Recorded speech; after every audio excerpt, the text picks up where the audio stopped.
నమస్తే, welcome to news ultimate. నేను రంజని. ముందుగా వాటి టాప్ హెడ్లైన్స్. ఏపీ బీజేపీ నేత కన్నా లక్ష్మీనారాయణ కోడలు అనుమానాస్పద మృతి. కేసు నమోదు చేసి దర్యాప్తు చేస్తున్న పోలీసులు. చిన్న మధ్య తరహా పరిశ్రమలకు ఊతమిస్తున్న ఏపీ ప్రభుత్వం. మొదటి విడతగా 450 కోట్లు విడుదల.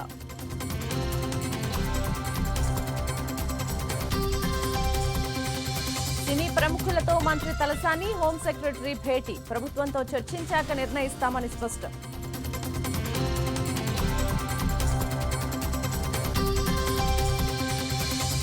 ఎన్టీఆర్ కు భారతరత్న ఇవ్వాలంటూ మహానాడులో ఏకగ్రీవ తీర్మానం. కార్యకర్తలకు అండగా ఉంటామన్న చంద్రబాబు.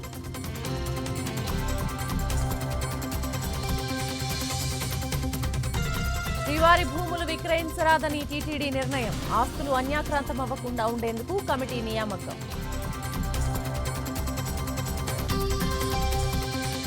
వలస కూలీల విషయంలో సుప్రీంకోర్టు సూచనలు. ఉచిత భోజనం, ప్రయాణ ఖర్చుల బాధ్యత రాష్ట్రాలదేనని స్పష్టం.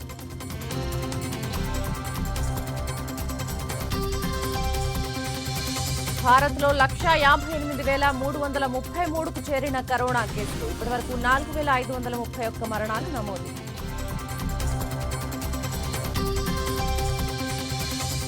హాంకాంగ్ సెక్యూరిటీ బిల్లుకు చైనా పార్లమెంట్ ఆమోదం. ఉగ్రవాదాన్ని నిరోధించాలన్న ఉద్దేశంతో ఆ బిల్లుకు ఓకే.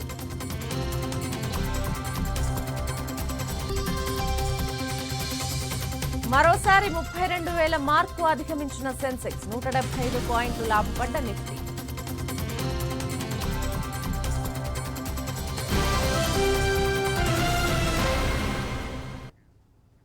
ఏపీ బీజేపీ నేత కన్నా లక్ష్మీనారాయణ కోడలు అనుమానాస్పద స్థితిలో మృతి చెందారు. మీనాక్షి బాంబస్ విల్లాలో ఈ ఉదయం 11:30 ప్రాంతంలో సుహారిక ఒక్కసారిగా కుప్పకూలిపోయారు. దీంతో హుటాహుటిన బంధువులు, స్నేహితులు ఏఐజీ హాస్పిటల్కు తరలిస్తూ ఉండగా మార్గ మధ్యంలోనే ఆమె మృతి చెందినట్లుగా వైద్యులు ధృవీకరించారు. ఈ ఘటనపై రాయదుర్గం సీఐ రవీందర్ తెలిపిన వివరాల ప్రకారం మీనాక్షి విల్లాలో సుహారికతో పాటు కొంతమంది బంధువులు, స్నేహితులు పార్టీ చేసుకున్నారని, పార్టీలో కొద్దిసేపు డాన్స్ చేసిన అనంతరం ఒక్కసారిగా ఆమె కుప్పకూలిపోయినట్లు సమాచారం. అనుమానాస్పద మృతి కింద కేసు నమోదు చేసుకుని దర్యాప్తు చేస్తున్నామని, పోస్టుమార్టం తర్వాత మృతికి సంబంధించి మరింత సమాచారం తెలుస్తుందని సీఐ రవీందర్ తెలిపారు. డాన్స్ చేయడం జరిగిందని చెప్తున్నారు. సో ఆ టైంలో కొలాప్స్ అయినది. ఇప్పుడున్న పరిస్థితులు మాత్రం it is not a homicidal case, it is not a suicidal case. The cause of death should be known after PME తర్వాత ఎగ్జాక్ట్లీ కాజ్ ఆఫ్ డెత్ తెలుస్తుంది. ఇప్పుడు పోస్ట్మార్టం నిమిత్తం రేపు డెడ్ బాడీని ఉస్మానియా మార్చడి తరలించడం జరుగుతుంది. సార్, మీనాక్షి టవర్స్లో విల్లాలో ఎవరు ఉంటారు సార్? అక్కడ మీనాక్షి బాంబూస్ మీనాక్షి విల్లాలో అక్కడ ప్రవీణ్ రెడ్డి అని ఉంటాడు. వీళ్ళంతా కామన్ ఫ్రెండ్స్. ఈ ఇన్సిడెంట్ జరిగినప్పుడు ప్రవీణ్ ఎవరైతే సుహారిక ఉందో సుహారిక వాళ్ళ చెల్లె భర్త కూడా ప్రవీణ్ రెడ్డి కూడా అతని పేరు ప్రవీణ్. ఇప్పుడు ఇది జరిగింది పవన్ రెడ్డి ఇంట్లో జరిగింది. ప్రవీణ్ కూడా అంటే సుహారిక వాళ్ళ యొక్క చెల్లె హస్బెండ్ కూడా ఆ టైంలో అక్కడ ఉన్నారు. వీళ్ళంతా ఒక ఫ్రెండ్స్ అందరు కలిసి చిన్న పార్టీ లాగా చేసుకుంటున్నారు. ఆ టైంలో జరిగినటువంటి ఇన్సిడెంట్. డాక్టర్స్ ఏమంటారు సార్? ప్రైమరీ ఇప్పుడు ఇక్కడికి డాక్టర్ ఏఏజీ హాస్పిటల్కి వచ్చిన తర్వాత వాళ్ళు ప్రైమరీగా అన్ని ఎఫర్ట్స్ అన్ని చేశారు. అంటే అక్కడ వాళ్ళ చేసిన తర్వాత బ్రాడ్ డెడ్గా డిక్లేర్ చేసినారు. సో ఇక్కడ వాళ్ళు ఇచ్చిన ఒపీనియన్ తర్వాత రేపు పిఎంఈలో వచ్చేటువంటి ఒపీనియన్ బట్టి ఎగ్జాక్ట్లీ కాజ్ ఆఫ్ డెత్ తెలుస్తుంది. ప్రస్తుతం ఉన్న సిచ్యువేషన్లో it is not A case of homicide, అంటే ఎవరో చేయటం వల్ల జరిగినట్టుగా కాదు, తర్వాత సూసైడల్ కేసు కాదని వాళ్ళ తల్లి ఇచ్చినటువంటి కంప్లైంట్, తర్వాత భర్త ఇచ్చినటువంటి స్టేట్మెంటు, జరిగినటువంటి సర్కమ్స్టాన్సెస్, తర్వాత విట్నెస్లు ఇచ్చినటువంటి స్టేట్మెంట్ల ఆధారంగా ఇప్పుడున్న పరిస్థితుల్లో అది తెలుస్తుంది. Further cause of death, exactly cause of death అనేది పిఎంఈ ద్వారా తెలుస్తుంది. హాస్పిటల్కి ఎన్ని గంటలకు తీసుకొచ్చారు? వాళ్ళు 11:30 ప్రాంతంలో జరిగిన తర్వాత వితిన్ 15 మినిట్స్లో ఇక్కడికి అరౌండ్ 12 o'clock ఇక్కడ ఏజీ హాస్పిటల్, ఎమర్జెన్సీ హాస్పిటల్ తీసుకురావడం జరిగింది. ఇక్కడ ప్రైమరీగా వాళ్ళు అన్నీ ఆమె చేయవలసిన ట్రీట్మెంట్ చేసినారు. బట్ అప్పటికే ఆమె చనిపోయినట్టుగా గొడవ జరిగినట్టు సమాచారం సార్. బిజినెస్ డిస్ప్యూట్ సంబంధించి ఇప్పుడు అక్కడ జరిగింది బిజినెస్ డిస్ప్యూట్ అని కాదు. అక్కడ ఇప్పుడు ఉన్న 4-5 అందరినీ క్లియర్ ఎగ్జామ్ చేయడం జరిగింది. తల్లి ఇచ్చినటువంటి స్టేట్మెంట్ కానీ భర్త ఇచ్చినటువంటి స్టేట్మెంట్ ప్రకారం ఆ గొడవల గురించి అయితే ఇంతవరకు అయితే అలాంటి సమాచారం లేదు. ఫర్దర్ ఇన్వెస్టిగేషన్ ఏమన్నా తెలుస్తుంది. అంటే డ్రింక్ కూడా చేశారు అక్కడ అందరూ కలిసి చిన్న పార్టీ కూడా ఏర్పాటు చేశారు. అదే పార్టీ జరిగిందని చెప్తాను. పార్టీ జరిగింది, తర్వాత తను కొంతసేపు డ్యాన్స్ చేయడం కూడా అంతా జరిగినది.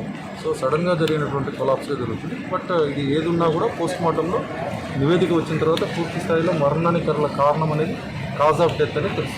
174 CRPCలో కేసు నమోదైంది. అన్యాచురల్ డెత్ కింద కేసు నమోదు చేయడం. భర్త పేరు తను ఫణీంద్ర. తను ఇప్పుడు మామూలుగా అవుతాను. ఇతను కూడా వాళ్ళకి బిజినెస్ ఉన్నది.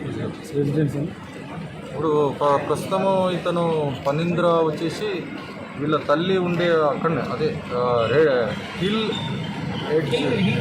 రిడ్జ్ విల్లాస్లో ఉంటారు. అంటే ఇప్పుడు చనిపోయిన సుహారికి వాళ్ళ మదర్ కూడా అక్కడనే ఉంటారు. వీళ్ళు కూడా అక్కడ రెంట్ తీసుకుని.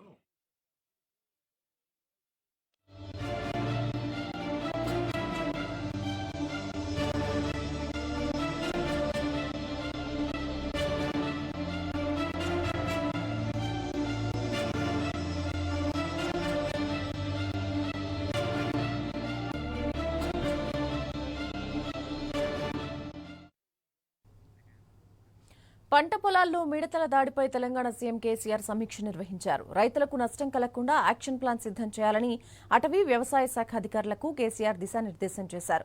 ప్రస్తుతం పంటలు లేవని మిడతల దాడి ఇప్పట్లో ఉండకపోవచ్చని అధికారులు సీఎం కేసీఆర్కు తెలిపారు. మిడతలు ఎప్పుడు రాష్ట్రానికి వచ్చే అవకాశం ఉందో ముందస్తుగానే అంచనా వేయాలని అధికారులకు సూచించారు సీఎం. రైతులను అప్రమత్తం చేయాలని కేసీఆర్ ఆదేశాలు జారీ చేశారు.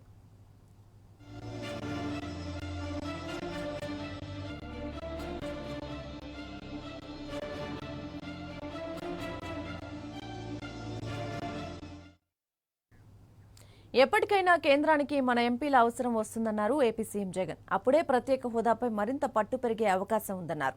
ప్రస్తుతం కేంద్రానికి భారీ మెజారిటీ ఉందని, అందువల్ల ఏపీకి ప్రత్యేక హోదా దూరంగా ఉందని అన్నారు. మన పాలన మీ సూచనలో భాగంగా పారిశ్రామిక ప్రగతిపై సీఎం జగన్ ఇవాళ సమీక్ష నిర్వహించారు.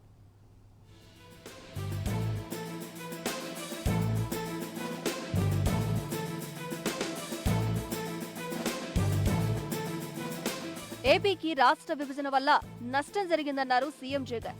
ప్రత్యేక హోదా వచ్చి ఉంటే పరిస్థితి వేరే విధంగా ఉండేదన్నారు. ప్రస్తుతం ప్రత్యేక హోదా వచ్చే పరిస్థితి లేదన్నారు. దురదృష్టవశాత్తు కేంద్ర ప్రభుత్వానికి భారీ మెజారిటీ ఉందన్నారు. పారిశ్రామిక ప్రగతి విషయంలో టీడీపీల అబద్దాలు చెప్పడం తమకు చేతగాదన్నారు. ఏపీలో పరిశ్రమలు పెట్టుకోవడానికి సుస్థిర ప్రభుత్వం, మంచి వాతావరణం, పెద్ద తీరరేఖ ఉన్నాయన్నారు. రాష్ట్రం అభివృద్ధి బాటలోకి తీసుకొచ్చే దానికోసం మనం ఏం చేయగలిగితే అవన్నీ చేసుకుంటూ పోయి whatever we can do, we should be in a position to do. Whatever confidence we can give, we should be in a position to give. ఇవి మాట్లాడేటప్పుడు నేను గట్టిగా నమ్మేది ఏమిటి అని అంటే, వర్డ్స్ షుడ్ మీన్ సంథింగ్. మనం ఏదైనా చెప్పేసరికి ఆ మాటల్లో నిజాయితీ ఉండాలా, ఆ మాటల్లో నిబద్ధత ఉండాలా.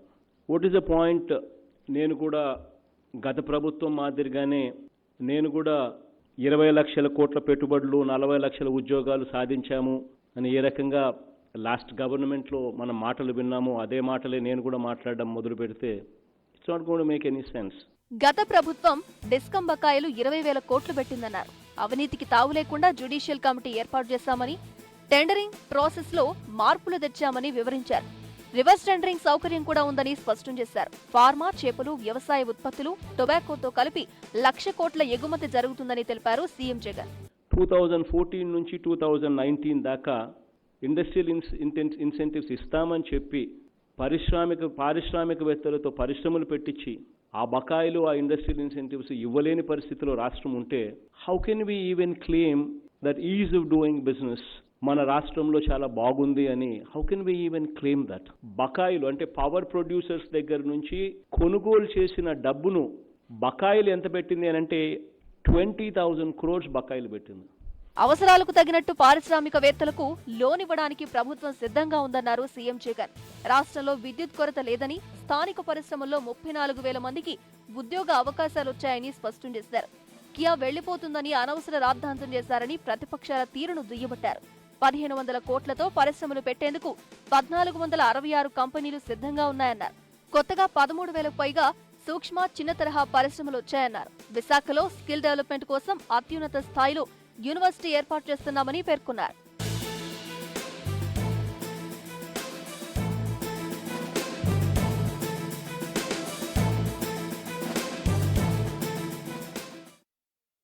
ఏపీలో మరిన్ని పెట్టుబడులు పెట్టేందుకు ముందుకు వచ్చింది కియా సంస్థ. రాష్ట్రంలో మరిన్ని పెట్టుబడులు పెట్టనున్నట్లుగా ప్రకటించింది.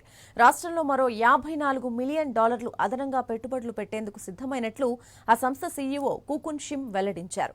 కియా ఎస్యూవీ వెహికల్స్ తయారీకి కొత్త పెట్టుబడులు పెడుతున్నట్లుగా చెప్పారు. ఆంధ్రప్రదేశ్ ప్రభుత్వంతో కియాకు బలమైన బంధం ఉందని క్యూకున్ తెలిపారు. గురువారం నిర్వహించిన మన పాలన మీ సూచన కార్యక్రమంలో భాగంగా పారిశ్రామిక రంగంపై ముఖ్యమంత్రి వైఎస్ జగన్ నిర్వహించిన సదస్సులో కియా ప్రతినిధులు కూడా పాల్గొన్నారు. Kia Motors is generating substantial improvement opportunity. Up to now, more than 13,000 employees are hired by Kia Motors and vendors. And among them, 85% are from Andhra Pradesh. Kia Motors has trained 2,416 persons through local skill development program. And among them, 1,589 are employed by Kia Motors. Kia made a big success in Indian car market within 10 months from the start of production. We are happy to share with you, we are going to make an additional. ఏపీలో పెట్టుబడులకు ఉన్న అవకాశాలపై జగన్ ఈ సందర్భంగా కీలక వ్యాఖ్యలు చేశారు. గతంలో కియాపై దుష్ప్రచారం జరిగిందని తెలిపారు. రాష్ట్రం నుంచి కియా వెళ్లిపోతుందంటూ చంద్రబాబు ఎల్లో మీడియా దుష్ప్రచారం చేసిందని, చివరికి కియా యాజమాన్యమే ముందుకొచ్చి ఏపీలో మంచి ప్రభుత్వం ఉంది, తాము ఎక్కడికి వెళ్లటం లేదని చెప్పిందని గుర్తు చేశారు. రాష్ట్రంలో విద్యుత్ కొరత లేదని, పరిశ్రమలకు భూమి ఇచ్చేందుకు ప్రభుత్వం సిద్ధంగా ఉందని తెలిపారు. పరిశ్రమలను ప్రోత్సహించే కార్యక్రమాలను చేస్తున్నామన్నారు జగన్.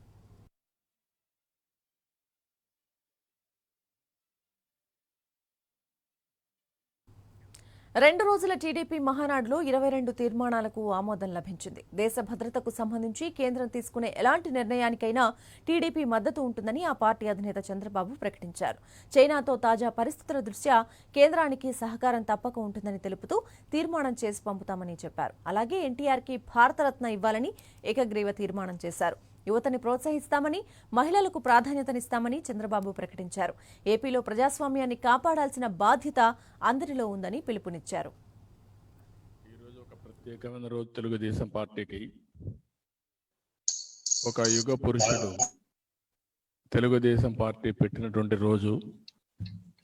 అందుకని ఒక పద్ధతి ప్రకారం చరిత్ర ఉన్నంత వరకు, తెలుగుదేశం పార్టీ ఉన్నంత వరకు ఎన్టీ రామారావు గారు పుట్టినరోజునే మనం మహానాడు జరుపుకుంటాం. ఇది ఒక తెలుగుదేశం పార్టీకే కాకుండా తెలుగు ప్రజలందరికీ ఒక పండుగ. ఈ పండుగని ఎంత ఘనంగా జరుపుకొని ఆయన స్ఫూర్తిని తీసుకొని ముందుకు పోగలిగితే ఈ రాష్ట్రానికి అంత శుభంగా జరుగుతుంది. ఈ తీర్మానం పైన మొట్టమొదటిసారిగా ప్రతిపాదించాల్సిందిగా నందమూరి బాలకృష్ణ గారిని కోరుతున్నాను. తెలంగాణ రాష్ట్రంలో కరోనా కల్లోలం సృష్టిస్తోంది. ఈ రోజు ఏకంగా 117 పాజిటివ్ కేసులు నమోదు కాగా 4 మృతి చెందారు. కొత్తగా తెలంగాణకు చెందిన 66 మందికి కరోనా పాజిటివ్ గా నిర్ధారణ అయింది. విదేశాల నుంచి వచ్చిన 49 మందితో పాటు 2 వలస కూలీలకు కూడా కరోనా సోకింది. ఇప్పటివరకు మొత్తం 2216 మందికి వ్యాధి నిర్ధారణ కాగా ఇప్పటివరకు కరోనా బారిన పడి 67 మంది మృత్యువాత పడ్డారు. 844 కేసులు ప్రస్తుతం రాష్ట్రంలో యాక్టివ్గా ఉన్నాయి. 1345 మంది ఇప్పటివరకు డిశ్చార్జ్ అయ్యారు.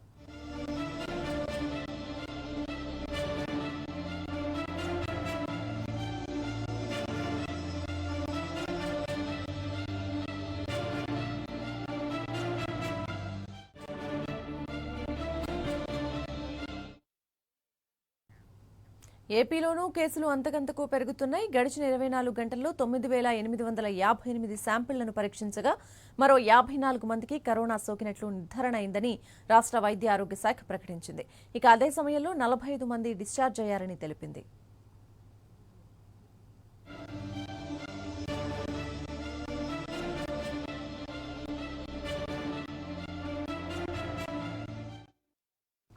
ఏపీలో నమోదైన మొత్తం కేసులు 2,841 కాగా ప్రస్తుతం ఆసుపత్రుల్లో 824 మంది చికిత్స పొందుతూ ఉన్నారు. 1,958 మంది ఇప్పటికే డిశ్చార్జ్ అయ్యారు.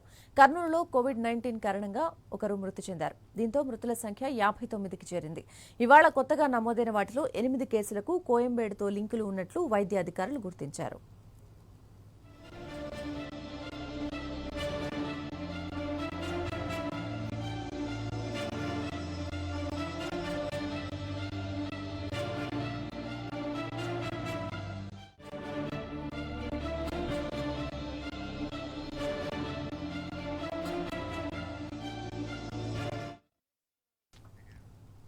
పలువురు తెలుగు సినీ ప్రముఖులతో మంత్రి తలసాని శ్రీనివాస్ యాదవ్, హోంశాఖ సెక్రటరీ రవి సమావేశం నిర్వహించారు. షూటింగ్లు ఎప్పుడు ప్రారంభించాలి, మా సభ్యులకు ఆర్థిక సహాయం అందించే అంశాలపై చర్చించారు. అయితే సీఎంతో చర్చించిన తర్వాత షూటింగ్లపై తుది నిర్ణయం తెలుపుతామని మంత్రి తెలిపారు. సినిమా షూటింగ్లపై సీఎం కేసీఆర్ సానుకూలంగా స్పందిస్తున్నందున హీరో నాగార్జున, డైరెక్టర్ రాజమౌళి ధన్యవాదాలు తెలిపారు. త్వరలో నిర్ణయం తీసుకుని సినిమా రంగంలో ప్రతి ఒక్కరికి మేలు జరిగేలా చూస్తామన్నారు.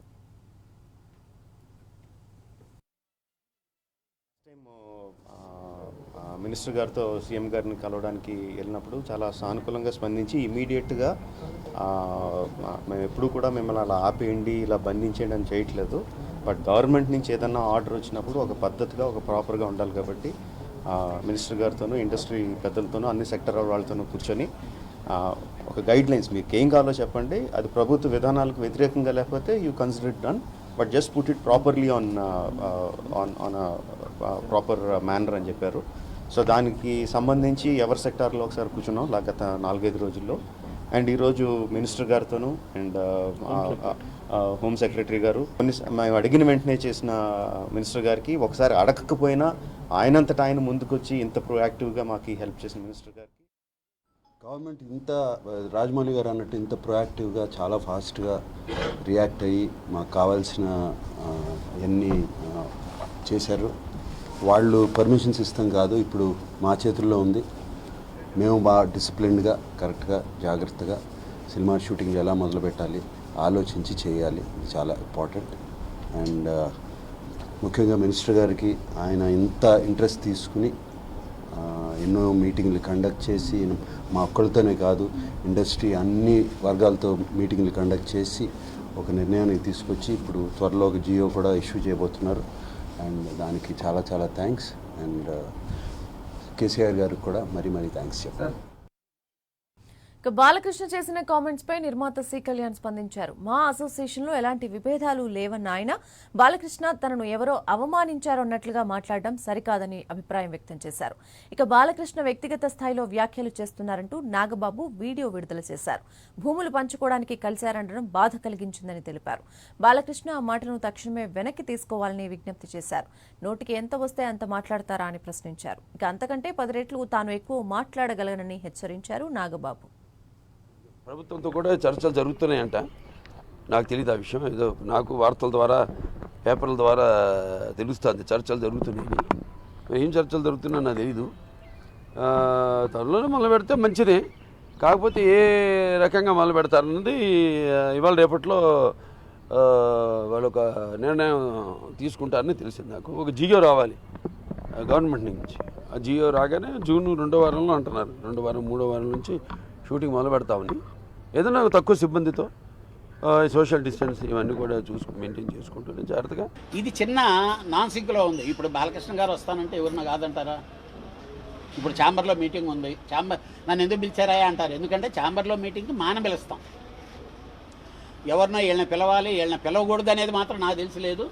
నేను మా హీరో గారు, నాకు మా హీరో గారు బాలకృష్ణ గారు అండి. బాలకృష్ణ గారితో నేను ఇక్కడ జరిగింది, ఇలా జరిగింది బాబు గారు, ఇలా జరిగింది బాబు గారు అని చెప్పాను. ఇందాక కూడా చెప్పాను. అంటే ఆయన్ని మిమ్మల్ని పిలిచారా అని ప్రశ్న అడిగారు అనుకోండి, నన్ను పిలవలేదు, నాకు తెలియలేదు, పేపర్లో ఇట్లో చూసి తెలుసుకుంటున్నాను అన్నారు తప్పితే ఇది ఆర్టిస్టులను పిలిచే మీటింగ్ కాదు.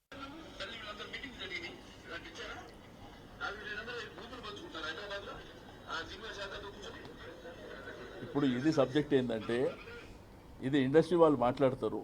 మాట్లాడినప్పుడు నేను చెప్తా. ఏంటంటే ఇండివిజువల్గా ఎవరు పడితే వాళ్ళు మాట్లాడితే కూడా నేను చెప్పడం అంత కరెక్ట్ కాదేమో. ఎవరైతే యాక్టివ్గా ఉన్నటువంటి డైరెక్టరు, ప్రొడ్యూసరు, లేకపోతే ఎగ్జిబిటర్సు, ఇది వాళ్ళందరికీ సంబంధించినటువంటి అంశం కాబట్టి అందరిని పిలవలే. అసోసియేషన్లో వాళ్ళుగా పిలిచినటువంటి, అంతేగాని వీళ్ళని పిలవలే వాళ్ళని పిలవలే అంటే ఇంకా చాలామంది ఉన్నారు కదా పిలిచేవాళ్ళు కూడా. అందరిని పిలవడం, అందరినీ మొత్తం ఇండస్ట్రీ మొత్తం పిలిచి అందరితో మీటింగ్ పెట్టాలంటే నాకేం అబ్జెక్షన్ లేదు. వాళ్ళు ఇనిషియేట్ చేయమని చెప్పండి, నేను వచ్చి మీటింగ్ పెడతాను. ఇవాళ నటుడు బాలకృష్ణ గారు ఒక న్యూస్ క్లిప్పింగ్లో మాట్లాడిన మాట వేశాను. ఆయన్ని పిలవకపోవటం రైటా రాంగ్ అనేది నాకు తెలియదు. ఒకళ్ళు పిలిచారా పిలవలేదా అది ఎవరైతే ఈ మీటింగ్ని ఆర్గనైజ్ చేశారో వాళ్ళని అడగాల్సిన బాధ్యత బాలకృష్ణ అనే వ్యక్తి మీద ఉంది. అతను ఏం చేశారు, ఎవడు అడిగితే నన్ను పిలవలేదు, ఓకే నో ప్రాబ్లం, ఆయన కోపపడటం అంతవరకు రీజనబుల్. బట్ నోరు జారి ఆయన మాట్లాడిన మాట ఏంటంటే భూములు పంచుకుంటున్నారు అందుకనే కలిశారు అని చెప్పి మళ్ళీ వెనక్కి తిరిగి ఇంకో ఏదో మాట్లాడి నోరు ఏదో బూత్ మాట్లాడకపోతే దాని మీద బీప్ వేశారు. ఒక ఆర్టిస్ట్గా నాకు ఖచ్చితంగా బాధ కలిగింది. ఇది మీరు అర్జెంటుగా ఈ మాట వెనక్కి తీసుకోండి. నోటికి ఎంత వస్తే అంత మాట్లాడటం అనేది కరెక్ట్ కాదు. మీరు అలా మాట్లాడతాను అంటే అంతకంటే 10 రెట్లు మాట్లాడటానికి ఇక్కడ చాలామంది రెడీగా ఉన్నారు. కొంచెం నోరు కంట్రోల్ చేసుకొని మీరు మాట్లాడండి బాలకృష్ణ గారు. మీరేం మాట్లాడినా సరే నోరు మూసి కూర్చుంటే ఇక్కడ ఎవరు లేరు. ఇక్కడ ఇండస్ట్రీకి మీరేం కింగ్ కాదు, you are just one hero, that's all. మాటలు కంట్రోల్గా మాట్లాడుకుంటూ నేర్చుకోండి బాలకృష్ణ గారు. ఏఐసీసీ పిలుపులో భాగంగా ఆన్లైన్ పోరాటంలో కాంగ్రెస్ పార్టీ కార్యకర్తలు, కాంగ్రెస్ అభిమానులు పాల్గొంటున్నారు. కరోనాతో ఇబ్బందులు పడుతున్న పేద ప్రజలను కేంద్ర రాష్ట్ర ప్రభుత్వాలు పట్టించుకోవడం లేదని, వలస కార్మికులకు, నిరుపేదలకు భద్రత, ఆహారం, ఆశ్రయం కల్పించలేకపోయారని మండిపడ్డారు. సరైన రవాణా సదుపాయం కల్పించడంలో కేంద్ర రాష్ట్ర ప్రభుత్వాలు వైఫల్యం చెందాయని విమర్శించారు. ఉపాధి హామీ పథకంలోనూ పని కల్పించడంలో విఫలమయ్యారని ఎద్దేవా చేశారు. కాంగ్రెస్ ఐడియాలజీ నమ్మే వాళ్ళందరూ కూడా ఒక మ్యాసివ్ ఆన్లైన్ క్యాంపెయిన్లో పాల్గొంటున్నారు. Central and state government must give direct financial assistance, నేరుగా ఆర్థిక సహాయం చిన్న వ్యాపారాలకి చేయాలని చెప్పి ఈ ఆన్లైన్ క్యాంపెయిన్ ద్వారా డిమాండ్ చేస్తున్నాము. ఇన్ హ్యుమానిటేరియన్ గ్రౌండ్స్ లో ఇన్సెన్సిటివ్ గా బిహేవ్ చేస్తున్నాయి. కోట్లాది మంది మైగ్రెంట్ వర్కర్స్ ఈ దేశం, ఈ రాష్ట్ర అభివృద్ధి కోసం చేసే వాళ్ళకి సరైన ఆహారం, ఆశ్రయం, భద్రత కల్పించడంలో కేంద్ర రాష్ట్ర ప్రభుత్వాలు పూర్తిగా విఫలమైనవి. కేసీఆర్ గారి మాటలు కేవలం మాటలకే పరిమితమైనవి. మేము మరోసారి డిమాండ్ చేస్తున్నాం, వలస కార్మికులకి ఆహారము, ఆశ్రయము, భద్రత, వెనక్కిపోయే వారికి సరి అయిన రవాణా సౌకర్యం కల్పించాలని ఈ ఆన్లైన్ క్యాంపెయిన్లో డిమాండ్ చేస్తున్నాము. ఉపాధి హామీ పనుల విషయంలో, నరేగా వర్క్స్ విషయంలో ఫీల్డ్ అసిస్టెంట్స్ ని పనులు తీసుకోకుండా కేసీఆర్ గారు ఘోర తప్పిదం చేస్తున్నాడు.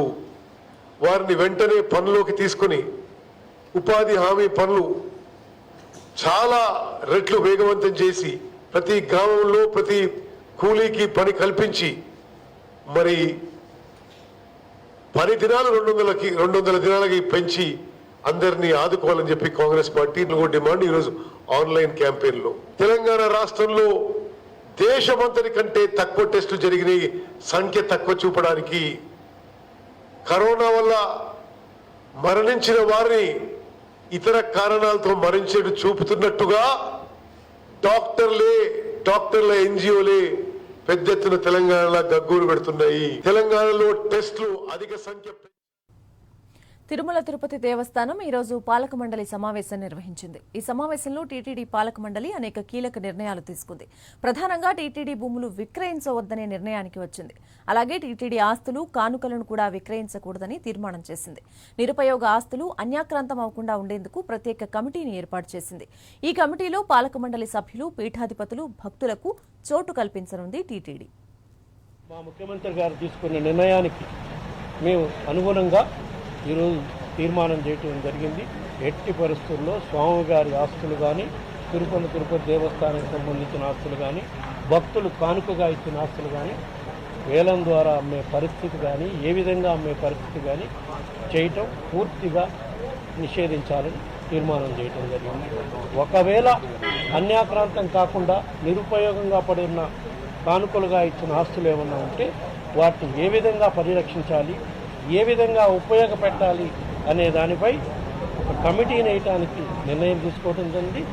ఏ విధంగా ఇవన్నీ నిందలు మోపు మా ప్రభుత్వంపై మా పాలక మండలిపై నిందలు మోపాలని చూశారో దీనిపై సమగ్ర విచారణ జరపాలని రాష్ట్ర ప్రభుత్వానికి దీనిపై విజిలెన్స్ ఎంక్వైరీ కానీ ఏ విధమైన ఎంక్వైరీ కానీ ఈ కుట్ర వెనుక ఎవరున్నారు అని నిగ్గుదేల్చాలని చెప్పి రాష్ట్ర ప్రభుత్వానికి బోర్డు రాయాలని చెప్పి తీర్మానం చేస్తుంది. అదేవిధంగా కొన్ని పత్రికల్లో మేము గెస్ట్ హౌస్లు అలాట్ చేస్తున్నామని చెప్పి కూడా కొన్ని పత్రికల్లో రాయటంలో జరుగుతుంది. ఇక్కడ వాస్తవంగా జరుగుతుంది ఏంటంటే ఎక్కడా కూడా గెస్ట్ హౌస్ల అలాట్మెంట్ కానీ ఏది మా ప్రభుత్వ అధికారంలోకి వచ్చినాక ఇంతవరకు జరగలేదు. ఎంతోమంది భక్తులు ఎంతో ఆతృతతో ఎదురు చూస్తున్నాం సార్. ఆంధ్ర రాష్ట్రాన్ని చంద్రబాబు 2 లక్షల కోట్ల అప్పుల పాలు చేశారని నీటిపారుదల శాఖ మంత్రి అనిల్ కుమార్ యాదవ్ మండిపడ్డారు. రాష్ట్రాన్ని ఎవరు దివాలా తీయించారో ప్రజలకు తెలుసని అన్నారు. ప్రజలు అన్ని విషయాలు గమనిస్తున్నారని తెలిపారు. ఇక ప్రభుత్వంపై చంద్రబాబు బురద జల్లుతున్నారని దుయ్యబట్టారు. కరోనాపై సీఎం జగన్ ప్రతిరోజు సమీక్ష నిర్వహిస్తున్నారని, కరోనా పరీక్షలో దేశంలోనే ఏపీ అగ్రగామిగా ఉందని పేర్కొన్నారు. ఎల్జీ పాలిమర్స్ బాధితులకు ఆర్థిక సాయం అందిస్తే విమర్శలు చేస్తున్నారని మండిపడ్డారు అనిల్. రాష్ట్రాన్ని దివాలా తీసి ఇంకా 2,50,000 అప్పులు కాకుండా ఒక 50 నుంచి 60,000 కోట్ల పైగా బిల్స్ పెండింగ్ పెట్టి ఈ రాష్ట్రాన్ని ఇప్పుడున్న మన ముఖ్యమంత్రి జగన్మోహన్ రెడ్డి గారు అప్పగించడం జరిగింది. ఎవరు ఈ రాష్ట్రాన్ని దివాలా తీశారన్నది ఈ రాష్ట్ర ప్రజలందరికీ కూడా తెలుసు. కానీ కనీసం ఒక ప్రచురించేటప్పుడు కనీసం విలువలతో ప్రచురించుంటే బాగుండేది. సరే, ఇంకా ఈనాడు, ఏబిఎన్ కావచ్చు, రకరకాలే ఆయనకి ఈరోజు ప్రతిపక్ష నాయకుడు ఏది మాట్లాడినా తప్పొప్పులతో ఏదైతే ప్రచురిస్తూ ఉందో వాళ్ళకే వదిలేస్తాం. ప్రతిపక్ష నాయకుడు మాట్లాడుతూ ఈ రాష్ట్రంలో 50,000 కోట్ల పన్నులు వేశారు అని మాట్లాడాడు. ఈ రాష్ట్రానికి సంబంధించి మనకు వచ్చే స్టేట్ ఓన్ ట్యాక్సెస్ 60,000 కోట్లు. ప్రపంచ ఇంజనీరింగ్ అద్భుతాల్లో ఒకటిగా నిలుస్తున్న కాళేశ్వరం ప్రాజెక్టు పరిధిలో అత్యధిక ఎత్తుకు గోదావరి నీళ్లను చేర్చే అపూర్వ ఘట్టానికి రేపు శ్రీకారం చుట్టనుంది తెలంగాణ ప్రభుత్వం.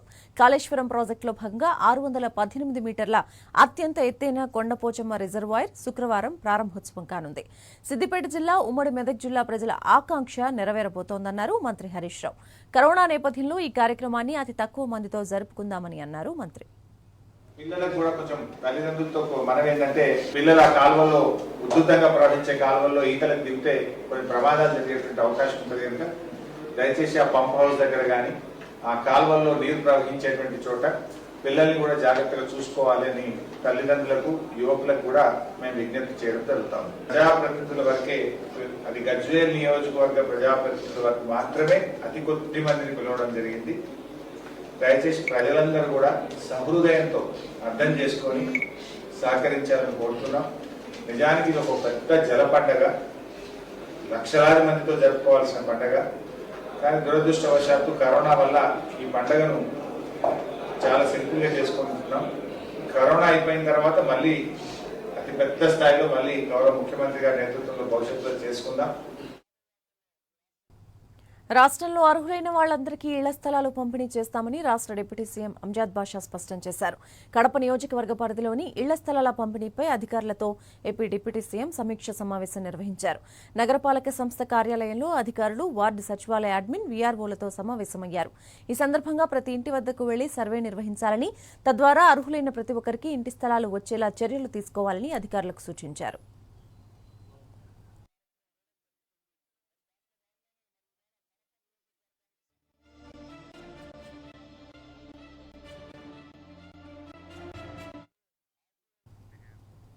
వలస కూలీల సమస్యలపై సర్వోన్నత న్యాయస్థానం స్పందించింది. వారిని క్షేమంగా స్వస్థలాలకు చేర్చేందుకు ప్రభుత్వాలు చొరవ చూపాలని కోరింది. రైళ్లు, బస్సుల్లో వలస కార్మికుల నుంచి ఛార్జీలు వసూలు చేయవద్దని స్పష్టం చేసింది సుప్రీంకోర్టు. వలస కూలీల సమస్యలను సుమోటోగా స్వీకరించిన ధర్మాసనం వలస కార్మికుల ప్రయాణ ఛార్జీల భారాన్ని రాష్ట్రాలే భరించాలని, కార్మికులందరికీ ఉచితంగా ఆహారం కూడా సరఫరా చేయాలని ఆదేశించింది. ఆహారం ఎక్కడ అందుబాటులో ఉందనే వివరాలను బహిరంగంగా వెల్లడించాలని కోరింది.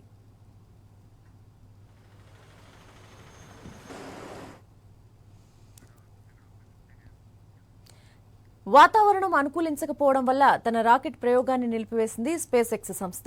2 నాసా ఆస్ట్రోనాట్స్ ను నింగిలోకి పంపాలనుకున్న సంస్థ ఎలన్ మస్క్ ప్రయోగానికి తాత్కాలికంగా బ్రేక్ పడింది. వాస్తవానికి డ్రాగన్ స్పేస్ కార్ట్ ఫ్లోరిడాలోని కెనడీ స్పేస్ సెంటర్ నుంచి ప్రయోగించాల్సి ఉంది. కానీ ఆ వ్యోమ నౌక ఎగరడానికి సరిగ్గా 15 నిమిషాల ముందు కౌంట్ డౌన్ ను నిలిపివేశారు.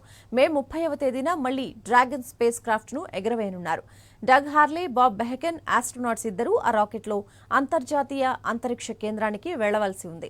సమీప భూకక్షలోకి టాక్సీ సర్వీసులు మొదలు పెట్టాలనుకున్న స్పేస్ ఎక్స్ ప్రైవేటు సంస్థ తొలిసారి తమ రాకెట్ ద్వారా వ్యోమగాములను నింగిలోకి పంపాలి అనుకుంది. కానీ ఆ చారిత్రాత్మక ప్రయోగం వాయిదా పడింది.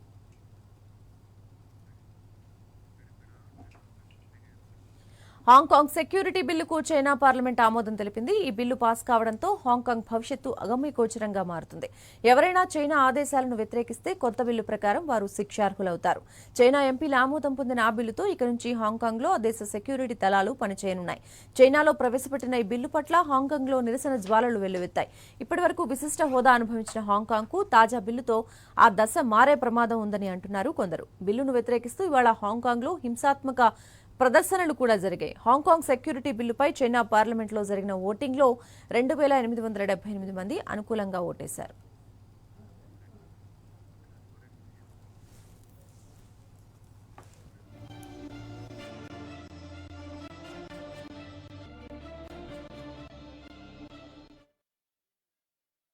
దాయాది దేశం పాకిస్తాన్లో ఒకే రోజు 2076 కరోనా పాజిటివ్ కేసులు నమోదైనాయి. దీంతో దేశంలో కరోనా కేసుల సంఖ్య 61,227కు పెరిగింది.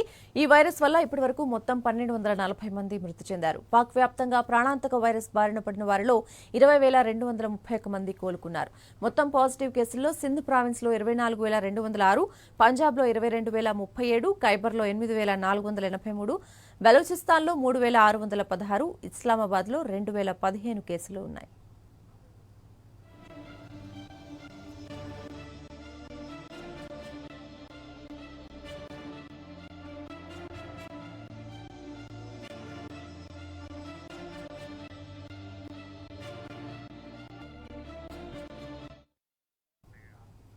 దేశీయ స్టాక్ మార్కెట్లు ఈ రోజు కూడా మంచి లాభాలను మూటగట్టుకున్నాయి. లాక్డౌన్ నిబంధనలను క్రమంగా సడలిస్తున్న నేపథ్యంలో ఇన్వెస్టర్ల సెంటిమెంట్ బలపడింది.